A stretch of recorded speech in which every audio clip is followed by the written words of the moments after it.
What's going on, everybody?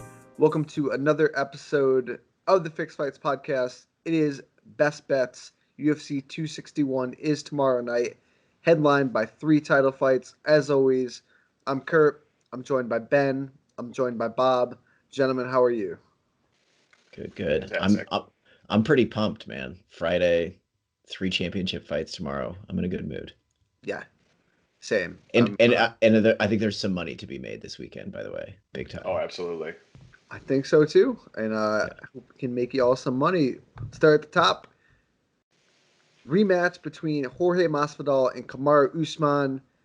Looking at just the odds right now, they have Usman as a minus 430 favorite. The comeback on Masvidal is plus 330. I gotta say, those odds make sense. I'm not complaining about them too much. Just looking at the straight up odds, is there anything that you like right there before we talk about props or anything? Like the money line, it does not feel enticing.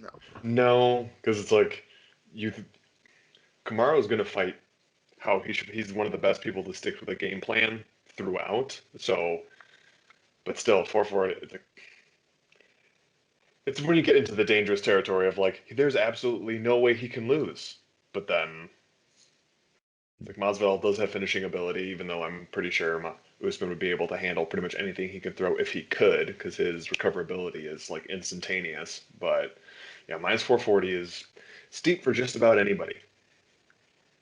I mean, so if you look at a couple props, I mean, if you're a Masvidal guy, Masvidal by KO or TKO is plus 400.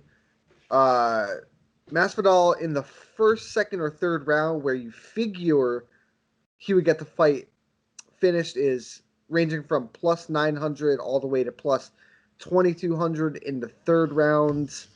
A couple odds I like. Usman by decision is minus 125, and the fight going the distance is minus 125. If you really wanted to bet on the fight, for me, I think that's the only ways you can go on this one. Yep. So, go which ahead. side of that are you on, Bob? Distance or no? I think it's going to go with the distance, mainly like we talked about a little bit on the show on Monday. It's like Masvidal is going to be kind of round 1 or bust. So it's like if it is going to finish, it's going to be in those first 2.5 rounds. But more than likely, it's going to decision, and more than likely, it's Usman decision. Masvidal is so tough. I mean, Usman's starting to put more ground and pound in his game, but like I said, unless it's a doctor stoppage, I don't think he's putting him out, and I really don't think he's subbing him.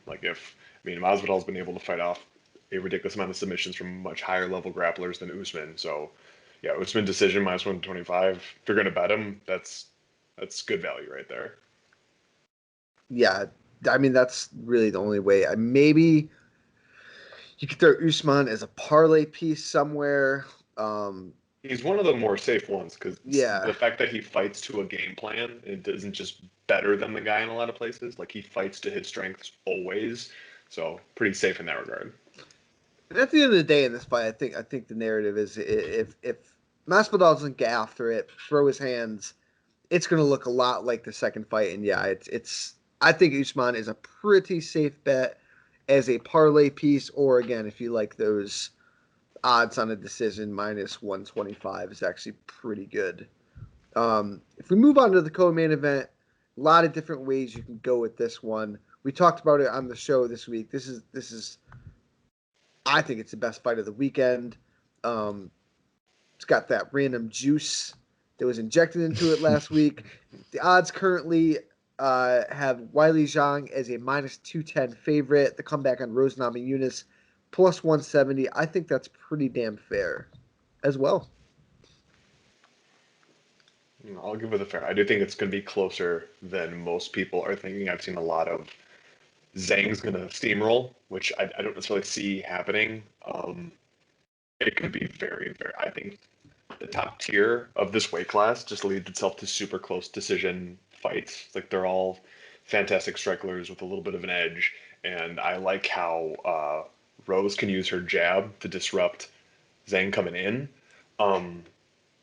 the prolonged pace over 5 is what has me nervous. But I'll put it this way: I like Rose in this spot because I do think it's going to be a close fight, and plus 170 on a fight that could go either way is good value for me. And I do think in the first 3 rounds, Rose is going to look really, really good. And she has a tendency that if she is down, she can turn it up if she's on the ropes. But the overall pace for Zhang is going to be hard in the long run. But I like the dog odds in that regard. That I've been waiting because I still feel like there's going to be a bigger wave on Weili Zhang with everybody talking so big about her. But like I've seen it as high as plus 175 for Rose, so I'm waiting a little bit because I don't think it's going to dip any further than that. But I see what everyone's seeing with Zhang, but I'm falling on the Rose side, regardless of her anti-communist rhetoric.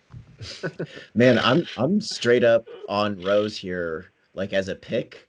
And so obviously I like love personally the dog odds on Rose, but I think she wins straight up here. Like, I just like it. I like stylistically, I think you're right that, maybe Rose could fade down the line, especially just given Zhang's like physicality and durability, which we know she has in spades now. But I just think for sure, I think Rose is the more skilled, more like dangerous fighter. And I think a lot of the things that she's known for having as a weakness to her game, like fight IQ and kind of concentration, if you will, I think she's passed most of those humps. So I'm pretty high on Namajunas here. So Rose, if you like the fight going to decision, Rose by decision is plus 375. Zhang by decision is plus 160. I'm kind of with you guys, although I lean Weili Zhang in this fight. I do think it's going to go the distance. Both of these guys both these women are pretty damn tough. They've been in some bangers before. I like it to go by decision. I mean, there's some pretty steep odds for finishes in different rounds, but what is Namajunas by submission? Plus 700. I don't hate that one bit. I think Sure. if Rose finishes the fight, don't you see it happening with her hurting Weili on the feet and then latching onto something on the mat? More than likely. Yeah, getting to her back or something, or throwing up an arm bar. Yeah. Well, you don't know how much it's hyperbole, but I know that Joanna was recently interviewed, or maybe it's a stitch back from a previous interview, but it was her talking about strength in strikes, because obviously she fought both these women, and against Zhang, she had her like deformed head from the show. But she said it's like, okay, that was all cosmetic in terms of like punching power and what I felt. I would say Rose hits harder, significantly harder than Zhang, which doesn't look that way. I mean, Weili Zhang looks like has like all the power in the world landing on people, but also other than Jessica Andrade, she hasn't really finished too many people. It's been more in that decision realm. So I think that's where Rose might have her spots. Like if the power isn't devastating and make Rose want to back away when she's getting hit, then she can put on more offense, and that's kind of why I'm starting to lean that way. But yeah, submission anywhere from as low as plus 690 I'm seeing, and as high as plus 800 at a few books. If you're thinking that's the way for units. That's one of those, if you're feeling confident Rose and you want to throw $5 away, you got a free play somewhere, throw it on that. If we move down to the third title fight now, Valentina Shevchenko, Jessica Andrade. Valentina is a minus 450 favorite. The comeback on Andrade is plus 325. Steep odds again. I'm not as of right now gonna obviously say I'm picking Andrade, but man, the more I think about this fight, the more I like Andrade's chances here, and that could be me just trying to get more interested in the fight. But I think she's going to pose some problems for Valentina, especially if she gets her to the mat and gets her to the mat early. Which, I mean, Jessica Andrade, the book is out on her, right? She comes out, she starts strong, she's not afraid. Sometimes it bites her in the ass, but I think it's going to be very, very interesting early. Yeah. Yeah, I think definitely early, because Andrade, it's kind of how she rolls, and I was starting to lean a little bit that way, mainly because I seem to never be able. Obviously, she always wins, and I call the win, but I can never see how Shevchenko is going to treat each opponent, whether she's going to go for the kill or she's going to play it safe.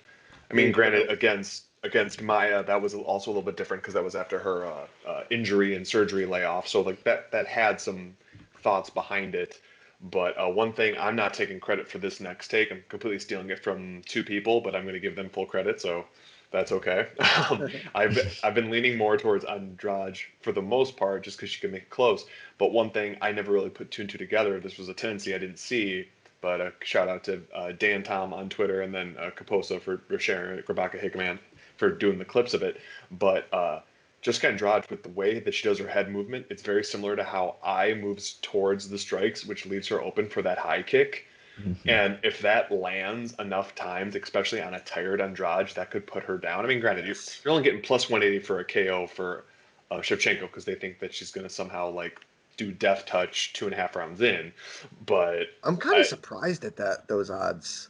yeah, like I would think that would be much higher. Everyone, for some reason, it's like everyone's so confident she's going to finish. And I was her last fight, but that's why you can almost never pick which way she's going to go with it. Is she going to go all out? She's not. It's like she's going to win more often than not. Yeah. But Well, I think you bring up a good point, and shout out to Dan Tom, friend of the show, and Kaposa, definitely a must follow on Twitter. But I think they bring you guys both bring up a good point. Like that opening, I think Shevchenko is an excellent finisher when she has a clear opening. She's kind of like a sniper at times on the feet.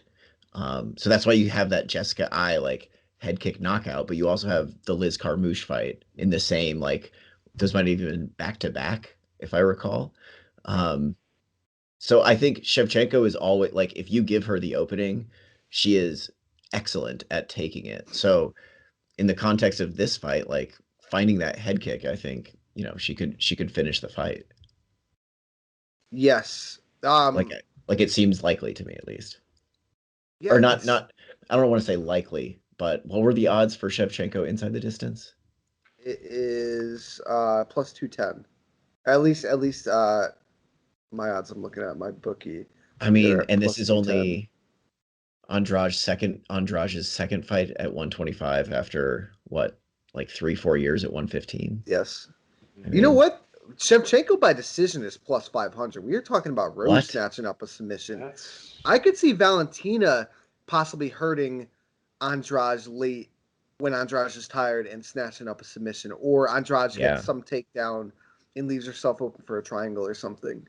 well, especially because Yeah. Andrade, it's all she's one of those black belts that I find confusing because I think she's a black belt because she's high level, but it's all power based. Yeah. It's not necessarily skill based. So when she gets tired, she'll muscle through a lot in Yeah. terms of takedown, in terms of her control on the ground.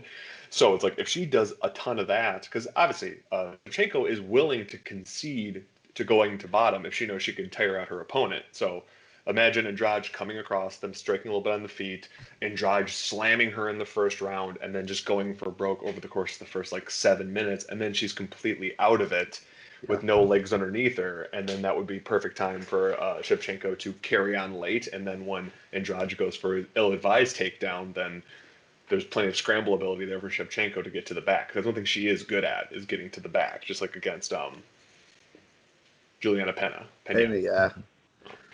Yeah, I think this fight is a lot more interesting than the odds would show, and that people are giving Andrade a chance for. Um, yeah, I mean it can go a bunch of different ways, right? Valentina could sit on the outside and just pick her apart the whole time. Maybe Andrade goes for another rampage ass slam and either gets the KO, gets herself subbed. Who knows? But I think there's a lot to like odds wise on this fight. Um, Finishing out the main card, Chris Weidman and Uriah Hall minus 125 for Weidman, minus 105 for Hall. This is like one of those fights that dude, for me, I got to stay away from. I mean, Weidman's out there talking like he's beating out Asanya in the next fight. You know, Uriah Hall is possibly the most hot and cold fighter in the sport's history. I'm staying away from it. I don't know if either of you guys like anything about this fight. I would say you have to stay away from this fight. I've seen some people that are confident on either end, and I don't understand how I don't you understand. can be at this point. Like, yeah, Hall is the exact type of fighter that Weidman should be able to destroy. But after one round of taking down Omari Akhmedov, Chris Weidman, who famously had like ridiculous 5-round cardio, was huffing and puffing like he could barely move, and he likes to get KO'd in the third round or late second. So it's like, Especially when and he's it's rough winning. to see, especially when he's winning. And Uriah Hall likes to get taken down and then have an existential crisis and then lay down there and not do anything for 3 rounds. So it's like I can't trust either mentality or chin for either fighters. Kudos to anyone that calls this fight. Like at this point, I think it's a coin flip. Like if someone would get to big enough dog odds, I would almost be like, go on the dog side because at least you're getting some value there. But you can't do that in every fight. This also feels like a fight to stay away from, even in like some sort of bizarre prop bet, like in any capacity. I can't see I having any confidence in this fight going to a decision, lasting more than a round. I don't even know I assume the over under is like 2.5, but like it is, yeah. there's no way to get a decent read on this fight, I feel like. No, not at all. No idea. No Yeah. idea. Even like fight goes decision. Yeah, let's do that. Plus 100. Awesome. But then like same thing. It's like it could be leading that way. And then Uriah Hall 450 of the third round. Yeah. Exactly. Yeah. Stay away from this one. The next one I do like. The main card opener. Jimmy Crute is a -200 favorite. The comeback on Anthony Smith is plus 160.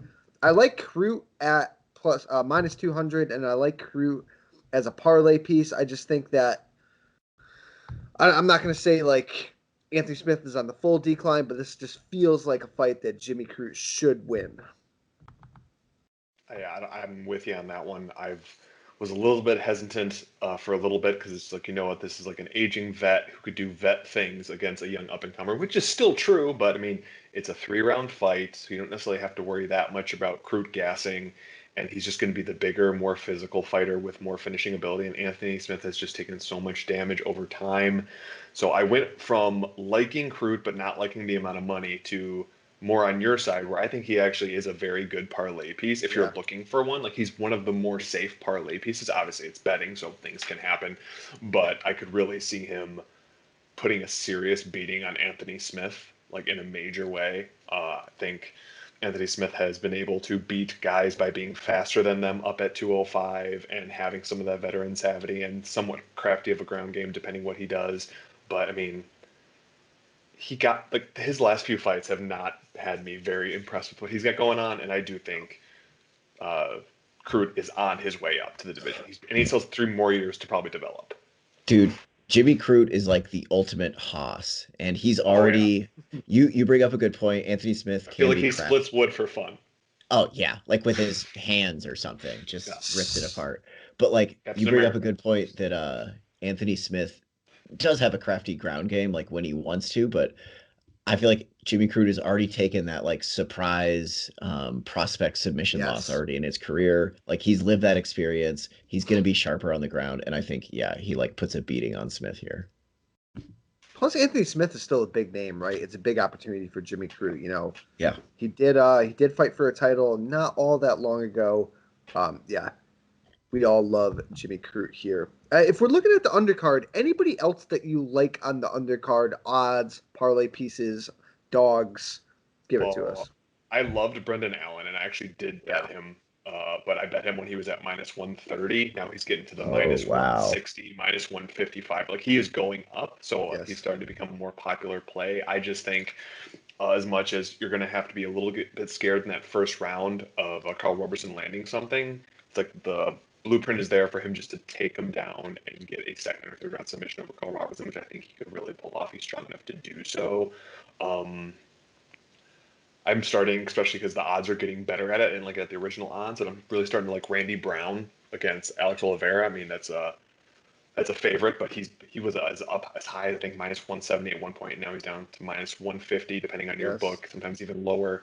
And I was going to go with Tristan Connolly over Pat Sabatini, but I don't know, man. He didn't look bad on the scale. He just looked like he was a negative human. Like I saw way too many muscles that I don't even know the names of, and I think I know quite a few. So it kind of scared me away a little bit. But I mean, if the odds keep going up, because I do think he has a solid chance here,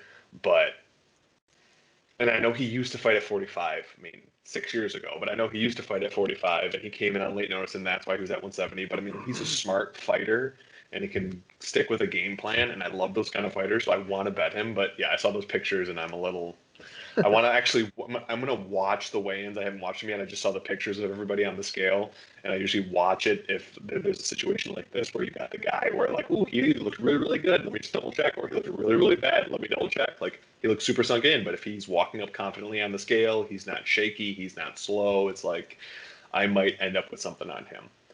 But the best dog of the weekend we could probably get to is not even on this fight card. Yeah. Yeah. Really quick before we get to that, I kind of like Kevin Natividad too. He's at plus 155. I really like his style. Great grappler, very aggressive. So we shall see. Yeah, little bonus this week.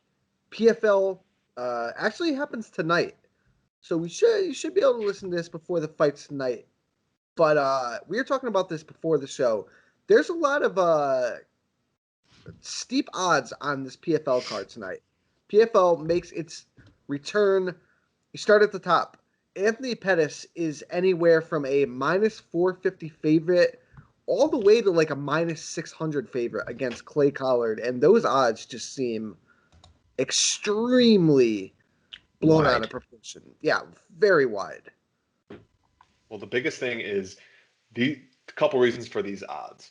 One, Showtime Pettis is popular and he has the bigger name. Yes. Two, people are like, hey, it's Clay Collard. Isn't he really good at boxing and did a foray into professional boxing and did well? Well, Pettis is the better striker, so he's going to win. He is a better striker, but the biggest issue with Showtime Pettis is whenever he's willing to stand and trade, he like forgets two things: that he can punch, that he could, well, three things: they could punch in combination, and that you could do anything but move in a straight back line, a line straight back with your chin in the air. And if he does any of those things, Collard is just going to eat him up on the feet. I mean, unless Pettis is smart and goes for a takedown, which he's not really known for that, or gets into a transition, makes it a submission battle, and Collard has gotten better with that. But if he's going to stand and trade with Collard, it's going to be a bad night. And those odds, I'm sorry, are like I did a tweet, I think it was yesterday or the day before, where I go, smart Pettis tries his first opportunity to take Collard down and submit him. It's like, not smart Pettis stands there and decides to trade with Clay Collard and gets boxed up and loses a close decision. Yes. It's like that's a very real possibility, and I will for sure have a bet in some capacity in Clay Collard. I'm just debating on if I'm confident enough to do like a full unit bet or if I want to cut it down a little bit just because the odds are so big. But there will be something from me on Clay Collard for tonight if you're watching this right now. Yeah. It's hard to. It's like, I mean, I hate to say it because I'm an Anthony Pettis marker. It's just hard to trust him at this point. And Clay Collard has something to prove. I feel like it, with his foray into boxing and then now this. Yeah, Anthony Pettis has never been all that hard to hit. As flashy as he is, he is very hittable. Yeah, those Clay Collard odds are really freaking good. A couple other ones on this card too that I feel like are a little wide. As good as Natan Schultz is, maybe I'm just overestimating Marcin Held because I've always been a fan, but Marcin Held dog odds at minus or plus 360, plus 300. You're getting pretty damn good odds on him. I believe, Bob, you were saying before the show, like the odds on Marcin Held first round submission are like just first round, right? Not even submission. It's plus 1,000. Yeah. And as a plus 345 dog, it's like if he's gonna win this fight, at least 50% chance in a win, it's going to be first round submission. He's throwing up one of them heel hooks, baby. He's going to dive right down when they're all dry and go for it. And like, he's going to do it no matter what. If he gets it, is for your cash. So it's like, if you're really high on him, it's like, and he could win other ways if you want to put a little bit on him straight and a little bit in that first round. Like, that's a crazy thing. And I didn't even realize this beforehand. The more you look at this, like, there is just so many wide odds or disrespected dogs on the PFL card, and I don't get it because I mean that doesn't normally happen very often, especially with no offense to PFL secondary leagues like you were talking about. I love Lance Palmer, and I do too. I'm a huge fan of Lance Palmer, and I was going to bet him here, but I thought he was going to be like minus 150. Dude's minus 390 against Bubba Jenkins, who's a stud still. who's a stud wrestler who has some pop on his punches, and I love Lance Palmer, but as weird as it is from being from Team Alpha Male originally, his biggest weakness has been when he's borderline fallen into guillotines, Yeah. which Bubba Jenkins can pull off. And then the other one, and I know you brought it up earlier, and I don't understand I'm gonna butcher his name because I always do. I don't understand the Brendan Lahaney love. I've never understood it. I don't think he's that good, and I've always been really high on Shaman Rise. I have too. So the fact that he's a dog is surprising to me. So like at bare minimum, I'm gonna have something on the dogs of Clay Collard and Shaman Rise, and those other ones might be stuff I throw in just for fun, depending. Yeah, there's it seems like there's a lot of money to be won on this PFL card. Not sure who's making the odds for it, but some very, very steep odds. Actually, just quickly, if I may, because Yeah, I of forgot to say course. it before, one of the biggest things that I would say if anyone's thinking that Anthony Pettis is going to destroy Clay Collard, because he has a more variety in striking and stuff like that, rewatch the Nate Diaz Anthony Pettis fight, because it could look dramatically like this, where he is just trying to throw kicks, not throwing hands. The hands are too low by his waist, so they don't reach his opponent fast enough, and then getting just boxed up for the better part of the fight. Yeah, Clay Collard I can see do it. it, man. Legit. Yeah. Clay Collard bangs. Yeah, they don't. They did not give Anthony Pettis a favor in this one. Oh, definitely not. I think that's it. Yeah. Good work, guys. So enjoy the fights tonight. Again, PFL is making their comeback tonight. I believe the prelims start at like 5:30 or something.